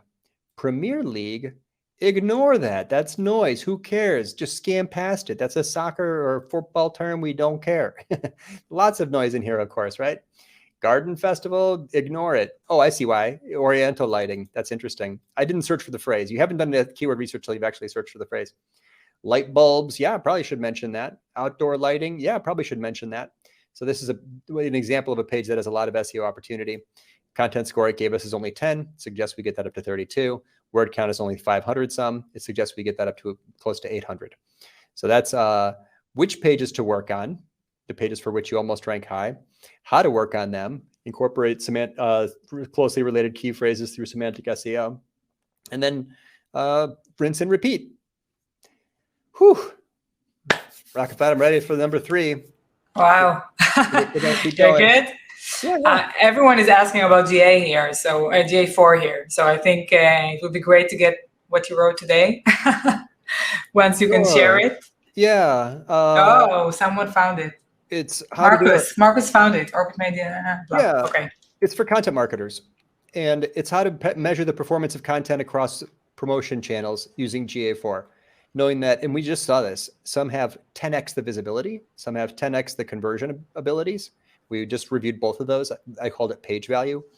And this is basically the step-by-step. It shows exactly where to click, how to customize the reports, what to do with the data once you have it. So at the end of each section, I tell you exactly what to do as next steps. This is an example of the kind of thing we like to publish here. The same thing I just did, right? This is the landing page report, is when the event count is session start. These are the URLs filtered for the blog. And this is the date range will show the rising or falling search traffic. I actually just did that report right here in Universal. This just shows how to do it in GA4. Yeah. Yeah, so a bunch of people are saying thank you for that. And also Henry, the Mods founder, is here saying thank you. Yeah, Henry, I'm glad if that's helpful. I'm excited for you. That's you have a lot of opportunity. And clearly there's, you have, your site is performing well. There's those, page values and the e-commerce conversion rates are strong. I can see why you're doing paid, because your e-commerce conversion rates are strong. I hope that continued success for you. Okay, I'm going to move on. We've got 15 minutes left. I'm going to do this one briefly. This is a very mature marketing program. There's less insights that I got from this, or less obvious examples of possible improvements. This is GAK. It's a European, it's a British guitar retailer. I left this here because I like to start here. This is the pop-up window. Subscribe today for a chance to win 50 pounds. Don't miss a beat. Subscribe to get latest news. And what do we get actually? Product launches and exclusive offers and a monthly prize. See how the most important thing here, unless they're just trying to win, is the smallest thing. I'll show you that in another place. This is actually an email sign-up box. If I'm only here to get the chance to win, then you don't have a very engaged visitor. If I come here because I know that there's something very useful that's going to be coming to me, you will have an engaged visitor. So the intent mismatch of getting an email address and then the person maybe just wanted the money or the chance at the money. I don't love as much as having a strong call to action that gives them a strong reason to subscribe and stay subscribed. We're going to do that down here. I'm going to point out this is now I'm doing just straight content marketing. This is the email sign up CTA. By the way, what a cool site. Let's just say that first. So, proof very high on the page, an easy way to navigate visually. These are insanely high brand recognition logos. Promotion area, hopefully using some of the same things we just talked about. Very visual format for navigation. I don't love the slider. Maybe a bigger grid would be more effective. But they're not icons. They're more, they're actual photographs. New arrivals. You might have a lot of repeat visitors. There's so much that I like about this site. But down here, you have a big opportunity. The GAK newsletter. What is it? Don't miss a beat. What is it? I still don't know. Subscribe to get the latest GAK news on what is it? The smallest thing. Product ranges. I'm actually not sure what that means. Blog post doesn't indicate a topic and more. So join the community today. The best email signup forms. Let me find an article about this. Email signup forms. Best email signup forms have the 3 Ps: prominence, promise, and proof. Let me find one down here. This article doesn't have. Here's one. The prominence is it stands out. Yours does actually stand out. The promise is what they're going to get. The topic. What's in it for them? Blog post is not a topic. That's a format. What is the specific topic? What is the content strategy? And then proof would be that someone else gets it. Here I listed present. You offered a present. I should update this article. I have presentations with slides that have much more specific examples. So promise, the topic. Prominence, it stands out, and proof that some other people get this. So you could definitely create a higher performance CTA. One of the ways to do that would likely be to simply indicate the topic. So if you wrote your content marketing mission statement out on a napkin next time you're at the bar or the pub and said your content is where music lovers get tips for how to sound better, or join a band, or advance their career if they're professionals, or enjoy playing more, whatever the purpose is, right? So the information Y and the benefit Z, the way these come together, should be reflected in the email sign-up call to action. You will have a much higher email sign-up conversion rate if you do a better job of telling people what they're going to get and tell people that other people get it. Actually, if you look at one of these articles, there's quite a bit in here. Let me show you one. How to play guitar and sing at the same time. That's functional. That's utility. That's good content. The word blog, super vague. This could also be more specific. I should just show you the top of my blog and you'll see exactly how we do it. I'm a tiny brand, right? But between 10 and 20 people every day sign up for this. Why would they? Because they want practical tips for content marketing, analytics, and web design. Do other people do it? This is actually 24,000 people. I've been a bit lazy. We need to update that. The word blog is tiny. Why? Because who cares? Nobody cares about the blog. They care about their own specific problems. They care about, this is generic to everybody. These might all be topics, blog topics. Yeah, they are. Those are blog categories. Very cool. So that could be part of the CTA. The date. I don't know if I'd include a date if I were you. This is evergreen content. How to play guitar and sing doesn't change much. The dates just kind of make things look older faster. By Sean Leonhardt, I would show that Sean's face. That would make it more personal, would increase social sharing, would give you the chance to kind of build up a little bit more of an influencer play and to kind of be thought leaders. So this is, what do Hendrix and Knopfler have in common? Yeah. Jimi Hendrix, by the way, very underrated for his voice. They only talk about guitar. Just if you cut the guitar track, you'd still love that music. That man was a brilliant vocalist. Okay. Get a tuner makes sense. These learn chord progressions make sense. Common chord progressions. Seems like a bit of a general piece. The visuals are good. Start with songs you know. What I worry about here is these super long paragraphs. Pro tip, never write a paragraph longer than 3 lines. Just don't do it. It doesn't align with digital content best practices. Nobody wants to struggle through a long paragraph like this. And also make sure there is something of visual interest at every scroll depth. I'm at a scroll depth on your page where all I see is text, right? We would never do that. Everything that you've ever seen on our site, this is whatever, this article here, no matter how far down you get, I've got some very prominent subhead. This one's actually a little more detailed than most, but trying to add images all the time. I think that there are opportunities here for that. Another thing that's missing, what about the contributor quote? Do you know if you could get like an influencer, Pam talked about influencer, someone from your top tier, I would almost never write an article without a quote from an influencer or a subject matter expert, right? Advice about how to do it. It would just make it a stronger piece, and you've got someone to mention when it goes live. Pam also talked about mentioning people when you share, LinkedIn, anywhere. You don't really have a good pretext for mentioning people unless you've got contributors in the content itself. Once you've got contributors, when you mention them, you're saying thank you. They'll be very happy to share. It's called ego bait. It gives people a reason to help you promote your content. An ally in creating content is an ally in promoting content. This, by the way, would probably benefit from a video. It feels like one of those formats for content that would be. I didn't search for this, but let's try. That would be that people might want to. Yeah, look, Google thinks that videos are relevant for this.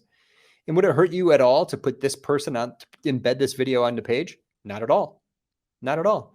Because really, you're just trying to, help your audience and be useful and a good internet citizen. So embedding other people's videos isn't bad. In the long run, you might invest and set up a camera and get one person. There's so much great visual content. I mean, you're so good at visuals already. I think that'd be pretty interesting for you. And whoever Justin Guitar is, there's your subject matter expert. He's someone you could reach out to, build a little relationship. Influencer relationship management. That's a skill and a job. If you have influencer relationship managers in your company, or one person that's part of their job is to kind of slowly build up this little group of people who contribute to your content, who collaborate with you on videos, who make recommendations for things. You could get 5 of these people and just ask them each what their favorite strings are and then publish a roundup. It'd be really, really fun and make your content more social, more engaging, more interesting. And I was almost certain from the beginning, as soon as I searched for this, that we'd see videos in there. So that's a quick example. Most recent post search. Are people searching for anything? Your analytics will show you. If you have your search query is S, so look in Google Analytics at the search terms report. You'll see what people search for. That's actually really important, more not less for the blog post and more for the product stuff. Anyone who has a search tool should be using the analytics report to help. And it's like a listening tool. Yeah, you put it there to help your visitors find stuff. The value to you as a website owner is to help you know what your audience is looking for. Precious few places on the internet where your audience is literally typing in what they want from you specifically. This is gold. I'll do it in this report. It's under behavior, site search, search terms. When you look at the search terms report, it's also got a percent search exits. This is what people search for but probably didn't find. That's why the percent search exits is high. To do this same analysis in GA4, you have to do as an exploration. Site search, GA4. Here's an article about that. Ask me later and I'll explain. It's much more complicated to build this in GA4, but the insights once you build it are actually exactly the same. And it's an exploration, so you can save it and come back to it later. So, I'm just impressed you actually walk the talk on every topic here. You're like on first position on Google, so kudos. I was not. I searched for my brand. Oh, you did? Okay. I'm like, wow. It's hard to beat. Yeah. It's hard to beat your brand. Yeah, these are the famous, I mean, and I love them. And I've collaborated with them, by the way. That's Julian. Like, I know that I've worked, I respect them. And clearly I read some of these. I am down here, which is probably where I should be because these are major players. And I'm not even a full-time marketer. I have, this is a you do live audits as well. Yeah, I'm not super invested in this anyway, and I get results from this without visibility in search. Of course, I would love to rank higher, but remember, this is an information intent query. That visitor is very unlikely to become a lead.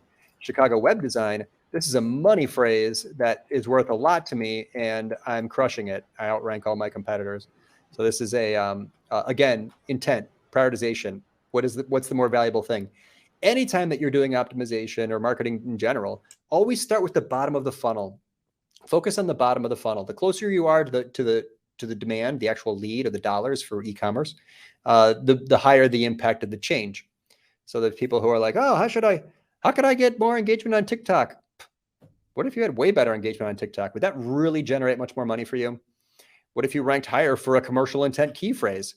That would definitely make more money for you, right? So I've really tried to prioritize that for all of these websites because there's it's the problem with digital marketing is there's so many actions you can take, but conversion is a chain. And if you use the analytics starting from the end of the chain and find weak links and strengthen those links at the bottom of the funnel or at the end of the chain, you are very likely to drive a business impact. A lot of the stuff that we all do every day is so far away from actual demand generation. One final tip for this site. This is a phrase. So I ran it through SEMrush, which I've done for these others. This is actually a transactional phrase because it's the name of an instrument, a 12-string guitar. Super cool. I did a search for the phrase. Here's the 12-string guitar. Scroll down. These guys are crushing it. Reverb. When I get down here, I did find our friends. We're at the top of page 2. Look, Google has the infinite scroll now, so this is actually page 2. Google, of course, did that because they want us to click on their ads, and the ads are now in the mix in the middle of the page in a way. So this is the page. One of the ways that this could maybe get a higher click-through rate beyond just improving the rankings would be to have a more information in the featured snippet. This has the price, but there's nothing else coming from the schema. Schema is the tiny tags that we add around content. On the other hand, these up here have a lot more reviews, price, free delivery, in stock. So I put that page into the rich snippet testing tool and found that it does have some of these snippets, but there's still big opportunities. If you put schema tags around things like free delivery or in stock, maybe you could get that to appear in the search results page, won't change your rankings, but it could increase the click-through rate. This is one of those amazingly rich snippets, giving them a big, big advantage. Look at all those images. I can't believe it. This is going to be very hard to compete with. But analyze that site from the technical SEO perspective, and you may figure out how to apply some of those things to your own and increase click-through rates without increasing your rankings. think that was about, that's about time, right? Are we going to chat with Tiffany now? Or Yeah. any questions? Wow. Any questions? We had people joining us during your talk and loving those tips like Dana and Denzel. Good. Yeah. Okay, well, amazing. Find me on LinkedIn, Andy Crestodina. You're welcome to connect with me there. I'll stop sharing. And I'm excited you got Tiffany. The last time I hung out with Tiffany, this is almost hard to imagine. We were in the airport in Istanbul. I'm pretty sure that's where I hung out last with Tiffany. It's a true story. Oh, wow. Yeah.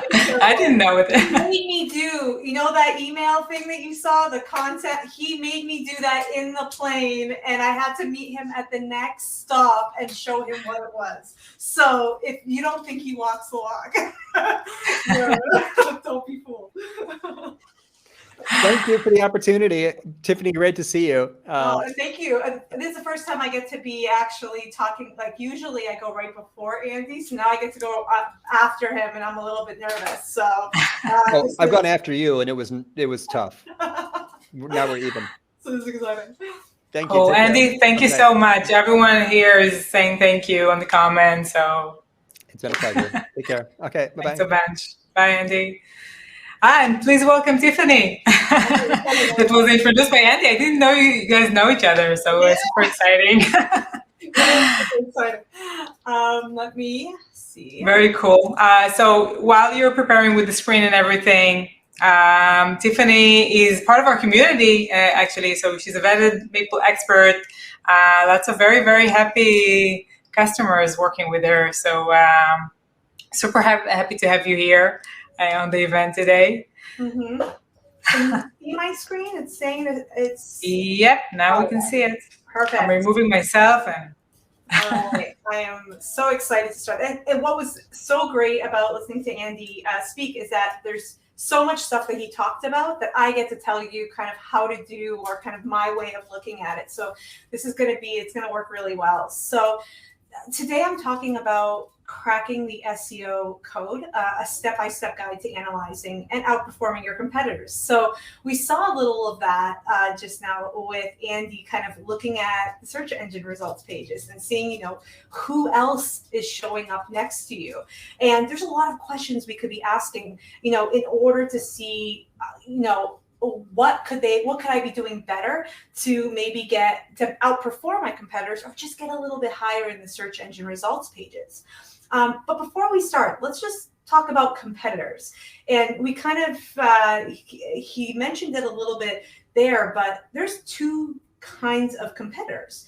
There's the competitors that we kind of say, I have a card game company, for example, and I have the competitors that, when I walk into a store, I see. And those are the ones that are kind of always hanging over my head. And I'm sure if you're in a company, especially like B2B, you have, you're a software company, you have those certain companies that you're always trying to be like. And that's great. I call them kind of the offsite competitors or offline competitors. But there's also the online competitors. These are the competitors that are sharing search engine results pages with you. And sometimes they're not even doing the same things that you do. For example, in Andy's example where he's a web development company, but he's showing up for GA. So if I were a GA or an analytics agency and I was trying to optimize my keywords, I'm like, who is this guy? Why is he doing this? Now I'm going to have to look at his stuff and see if I can make it as good as him so I can rank higher. So it's not always who you think it is. And you kind of have to, depending on the way the search engine result page looks, you kind of have to adapt to what it is. And you saw some of the examples there previously where, some things had images right on the search engine results pages. There were some that had videos. And, all these little things are indicators of, Google's telling you this is what people want when it comes to this particular keyword. So it's really important to kind of think of that when you're building out your pages. And this is an example of that. For example, I have my own card game company has a product called the Couples Bucket List. And that is a phrase that actually only started apparently there's a movie that was created about like the bucket list. So it's kind of a new concept, which I didn't realize. But the Couples Bucket List is something that, you know, you could see in this one side in the ads that, you know, there's other competitors that I have. These are kind of those, you know, offline competitors of mine, but, you know, Google's brought them in the way that they do. But on the other side, if I actually want to rank for this keyword, look at what I'm going up against. I'm going up against blogs. Huffington Post used to be up here. Good Housekeeping used to be on this page. And so that means that if I'm going to try to rank my product page for Couples Bucket List for the name of my product, there's going to be, I have to do a lot to make that happen. And so it's been an uphill battle. The product is like 3 years old. So even though I'm an SEO, it's not easy by any means, but you know, you kind of have to learn the different ways to try to adapt with, you know, what the other search results are saying to you. And so for the next little bit, I'm going to give you some of my R&D tips. And when I say R&D, you may think it's research and development or all these different things, but what I'm really saying is rip off and duplicate. Now, I'm joking, not really. What I want you to do here is I want you to look at what your competitors are doing and duplicate the things that they're doing well in your own way. So I'm not saying please don't go off and be like, Tiffany told me to like duplicate content. No. What I'm saying is it would be so perfect if you could find out what's working for those other brands who are ranking for those keywords that you want to rank for and finding a way of making your page better. So that's what this R&D is all about and what we're going to be talking about in the next little bit. So ultimately, what we're trying to answer here is what can we learn from our online competitors? And so I actually teach on the side, even though I'm an SEO consultant, you're only going to learn I do a lot. But one of them is I teach. So I'm going to be giving you homework throughout so you can screenshot it and look at it a little bit later. But what I want you to think about moving forward is who are your offline and online competitors? And what are 3 keywords that are essential for you to rank for? And, you know, what I love that Andy brought up is the tipping point.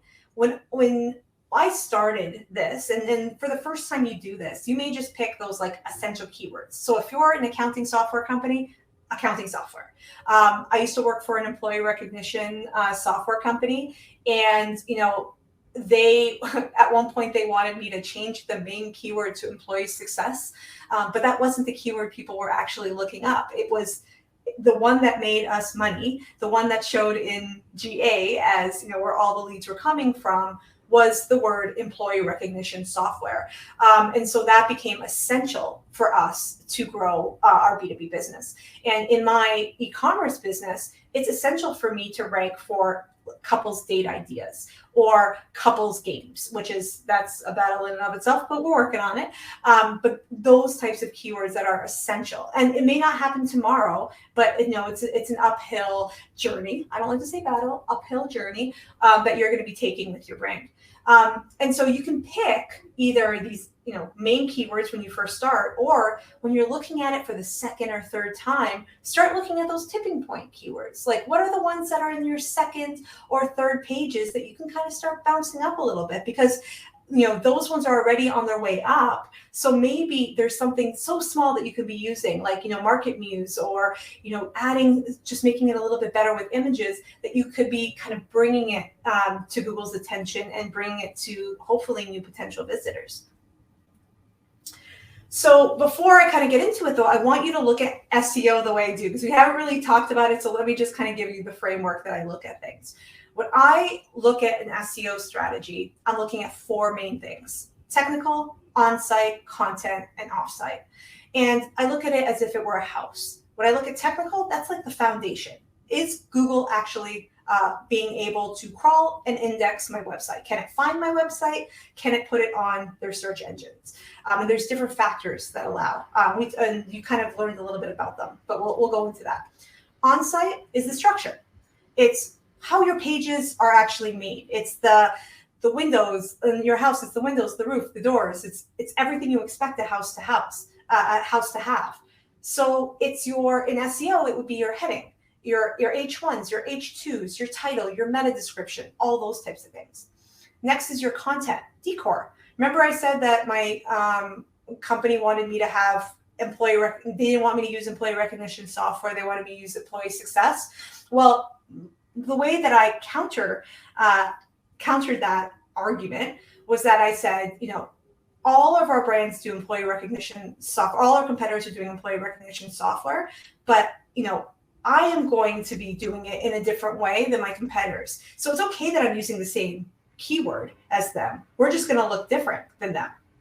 It's the same thing as when you buy a couch for your house or you buy a painting. Just because you have a couch and your friend has a couch doesn't mean you guys have the same couch. And so it's really about trying to figure out which decor are you going to choose and what it says about your brand. And the way that you write it is how you show that. Offsite SEO, that's the party. You've built your house. It's time to invite people in, and you want to invite the most popular first. Google's a bit of a popularity contest. So it's all about getting the right links to get people noticed. So that's kind of SEO in like 30 seconds. So let's kind of move on from there and look in all the different areas now of like where we can start thinking about, those R&D tips.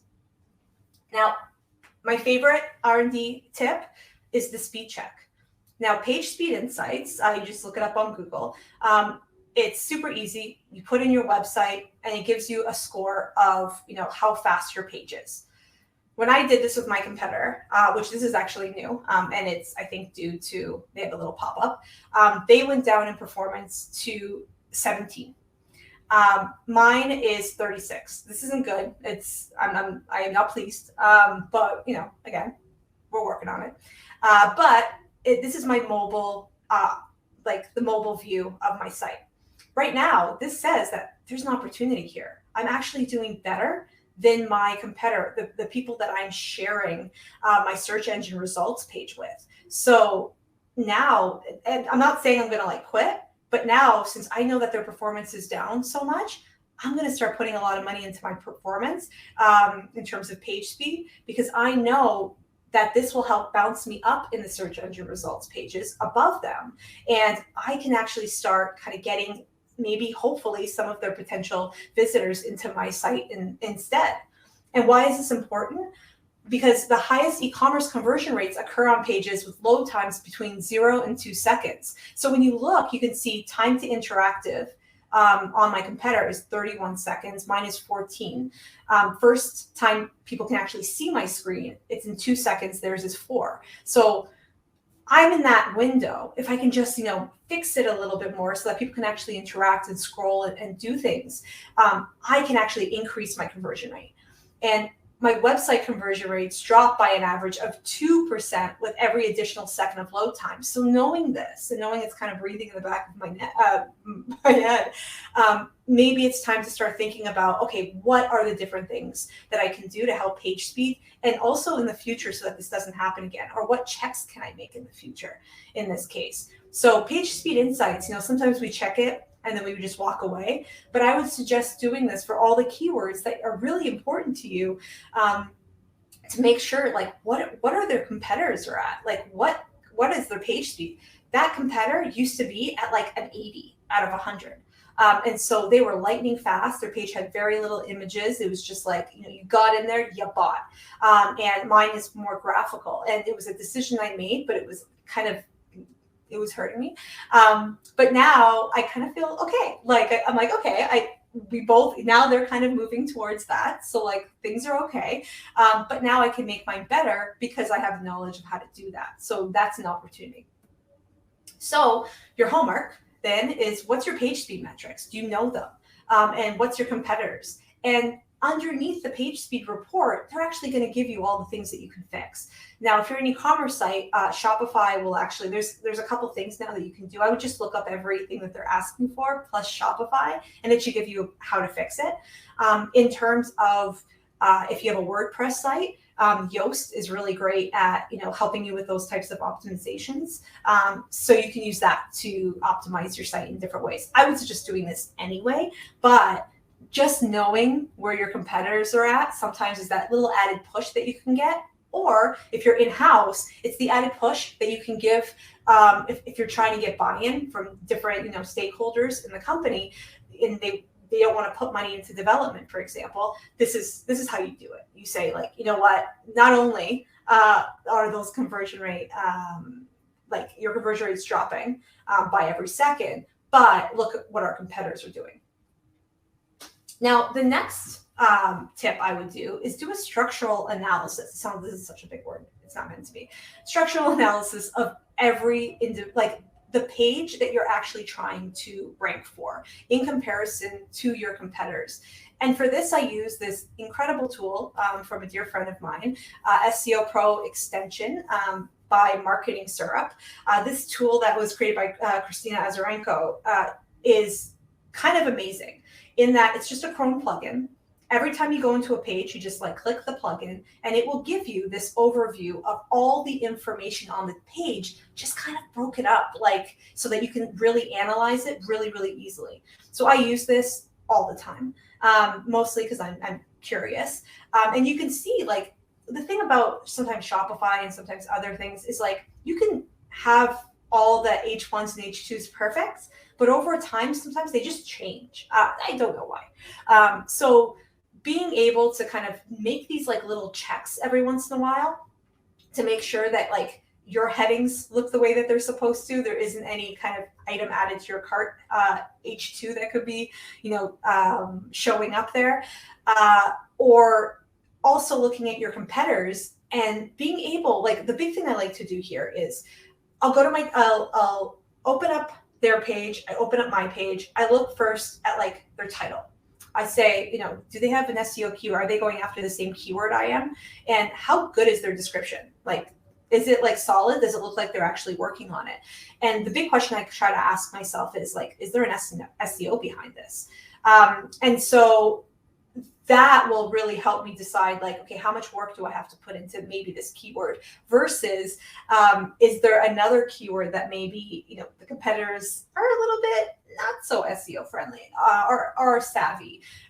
So that this is how I use it to prioritize.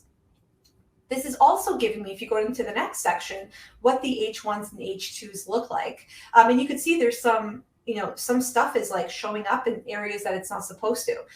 So I would go back, take this, give it to, I could export my headings. I would give it to my development team and say, you know what, I don't know what's wrong with the H2s. Can you fix this?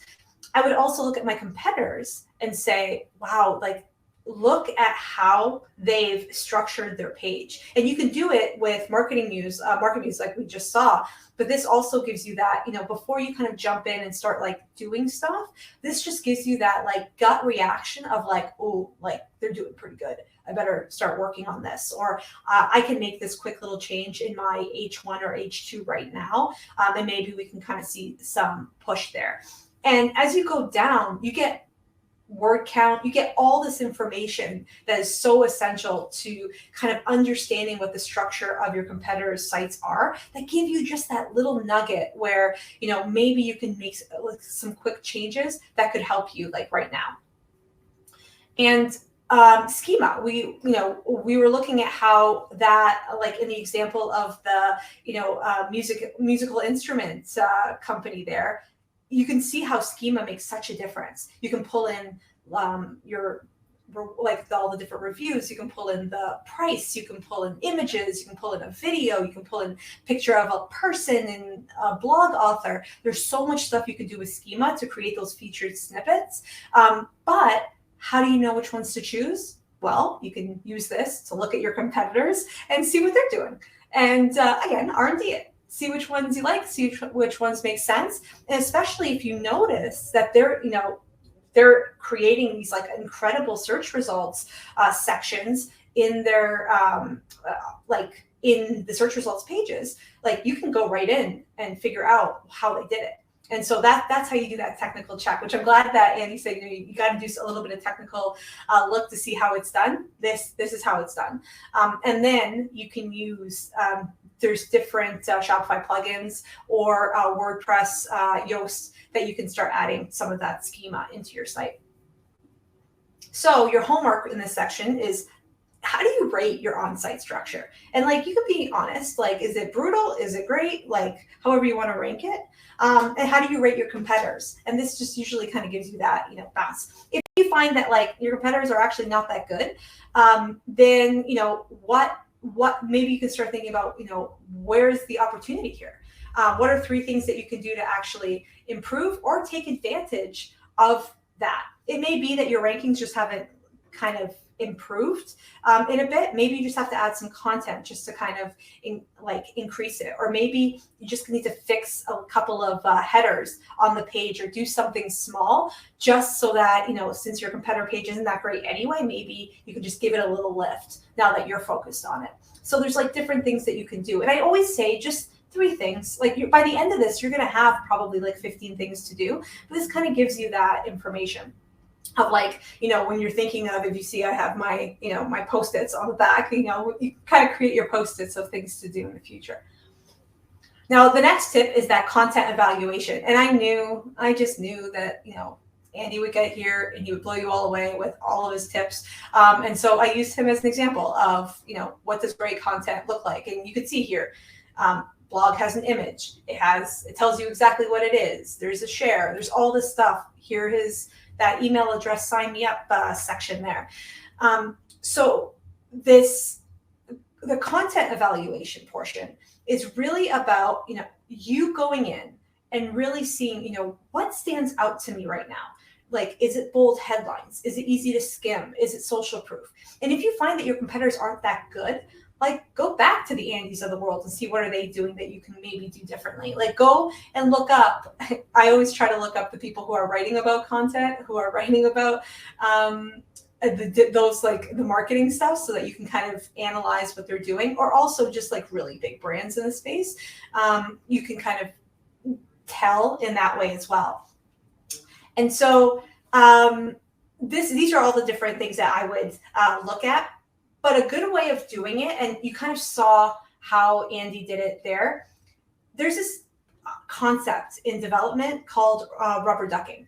And rubber ducking is, let's say you have a bug in your software. You pretend that you're talking to a rubber duck on your desk, and you go line by line to kind of explain what each line of code does.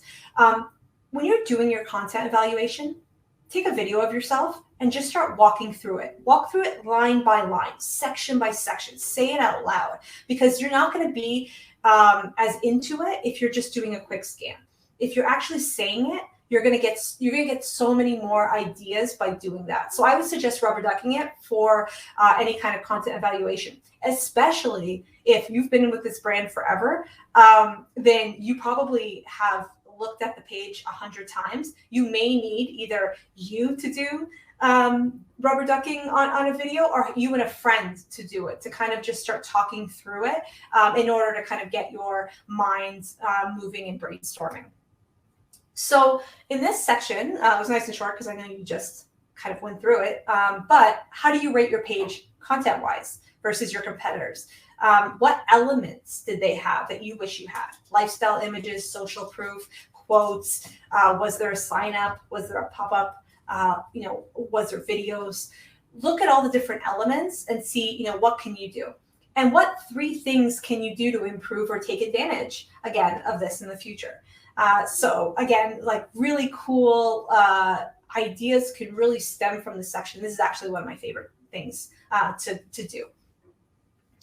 Now, the last one is the rank and link check that you have to do sometimes with the keyword that you're trying to rank for. Really trying to understand, where do you rank in comparison to your competitor? This can make all the difference. And so, for example, when I started my brand, first of all, I created it with the name Flojo. Flojo is actually like a medical software brand that's been around for like a billion years, and their domain is like super old. They have like an 80 domain rank. So I couldn't even rank for my own brand. I made it like the hardest SEO keyword, of course, just to give myself a challenge. Then I start naming things in a very SEO way, but a very competitive SEO way. So couples bucket list, self-care bucket list, all these things that I would be kind of competing with these like really hard keywords. So what did that mean? I had to get my domain rank from like a 0 to like a 40 or 50 or 60 in order to actually rank alongside. This meant that there was a very different strategy that I had to have. I had to put PR or use Help a Reporter Out, or HARO, which is a tool where you can, reporters will pitch to you different ideas that they have, and you can actually write to them and say like, hey, I can answer your question. Here's a link to my site. Like, please include that in your article. And I do this a lot for my e-commerce company in terms of like gift guides around Christmas, around Mother's Day. And this helps me with all those links that I get. I end up kind of rising in my domain rating from like 0, to 10 to 15 to 20 until finally I got to that 42. And it goes, you can see it goes up and down. But now that I'm in this like 40 range, you can see that I'm actually like, you can see these like, this is like the last couple, maybe a month or 2 months. You can see like there's a lot of movement happening in those pages because I'm in the right place. Now, at first, you might not be there. That's fine. It's okay. You'll get there. So it's really about figuring out, okay, where am I? Where is my competitor? And how much work do I have to do? Or what kind of work do I have to do to rank? Maybe you'll find that, it's really hard to rank for those keywords. And I do this at the end because I want you to kind of go through all that work, all that homework before, again, teacher, so that you can, if you get to this point and you figure out like, how likely are you to rank for this keyword? The answer is not likely. Maybe you have to start from the beginning and choose another keyword that makes more sense. But that doesn't mean that going through this whole competitive kind of analysis wasn't worth it. You've probably learned so much, but I know that you already know this step, but force yourself to kind of go through and not try to find the most like the one that seems easiest. Try to go for the one that's hardest and work your way through the process, because you'll learn so much from it. And what I want you to do here is, what's your domain rank? What's your competitors? And just for that keyword that you're actually looking for. So I'll look up, couples bucket list, and I'll say, okay, these are the 5 or 6 people that are ranking with me. What is their domain rank? And in some cases, they're actually low. Like those ones that are showing up could be a 20 or a 25. That means that I'm going to rank eventually. I just have to add more content to the page. And so now that I know that I can have a higher domain rank than those competitors, now I can work on the other stuff that I'm doing. If you find that you're lower than the domain rank, I would usually try to focus on this a little bit, or at least a push for a couple months before you start trying to work on content. Especially if you're in-house, because a lot of the time, you put out content and then someone says like, how come it's not doing anything? Why isn't it ranking? So I usually try to work on my domain rank a little bit and then bring in the content so I can start seeing some wins, all the while focusing on those like tipping point keywords to see if I can bring those and move those along with some of the work I'm doing with domain rank. So that's the R&D checklist. We talked about analyzing your competitors' page speed, comparing your page's structure with theirs, analyzing and improving your content based on what else is happening, not only on your competitors' pages, but on the actual search results page. And then checking your domain rank and backlink profile. That's the other thing, checking the actual backlinks to see, what kind of backlinks are your competitors getting compared to you, and what's their domain rank. Now, you're probably wondering who I am. I am on the Mayple platform, actually, but I've been in the digital marketing world for 20 years. I started SEO when I was just a little kid, just making websites and thinking it was cool to show up on Lycos and Yahoo and Alta Vista, and have kind of been in SEO most of my career. I've worked on over 500 websites, worked at Achievers, Shopify, all these different places. I teach. I'm the creator of Flojo, and I advise different companies as well. And most importantly, I'm the proud dog mama of Zoe and Ziggy, my little dogs as well. So that is me. And I hope you enjoyed this talk. Yeah. Amazing talk, Tiffany. Thank you so much. You really shared a lot of secrets and action items people can actually go and do themselves, or with the help of someone. But thank you so much. It was a great session. Thank you. And thanks everybody for joining us today for the Content and SEO event. Super appreciate it. I know more than 90% here stayed throughout the event, so I hope it means it was interesting for you. We will upload the full recording to our YouTube channel. So I posted here in the comments the link to the YouTube channel. Make sure you subscribe and you get all the updates. Whether you're joining or not joining our next event or our last events, all the content is there. So make sure you're there and seeing it. As you can see, amazing people that we invite to talk. I'm not sure, Tiffany, if you see the comments here, but a lot of people are saying thank you for the session. Another thing that I wanted to share with you, you stayed throughout the event. So we have 5 free hours of SEO consultation to give today. Okay, so everyone that was in the event and is looking to get advice on SEO from Mayple experts, I'm posting my email right now.